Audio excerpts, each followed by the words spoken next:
Today we are going to see the real number line. See how to represent a real number on a number line. That's only we are going to see today. See example 2.14, represent 4.863 on the number line. That's the question.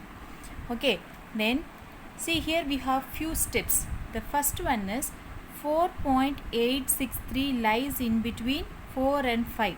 Obviously we knew that already. This 4.8 is in between 4 and 5. Okay, so divide the distance between 4 and 5 into 10 equal intervals. That means first we have to take a number line, then we have to mark the real numbers. That is, see here the number is 4.8, that means 4.4 and 5 both are included here. That's why we are marking the numbers like -3 to 7. Okay, that means we have to mark 4 and 5. That's the compulsory. Okay, then we can take as a wish. The numbers we can take as a wish. Then the first point, divide the distance between 4 and 5 into 10 equal intervals. So, see in between 4 and 5, what are the intervals?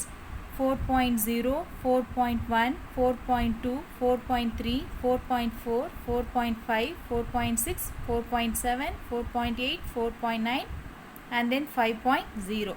See, we have to divide this distance equally 10 intervals. That means from 4.0 to 4.1 is one interval. Okay, so 1, 2, 3, 4, 5, 6, 7, 8, 9, 10. 10 intervals we have to take. That means 4.0 and 5.0 also included. Okay, so we mark the numbers on the number line, and then what is the next point?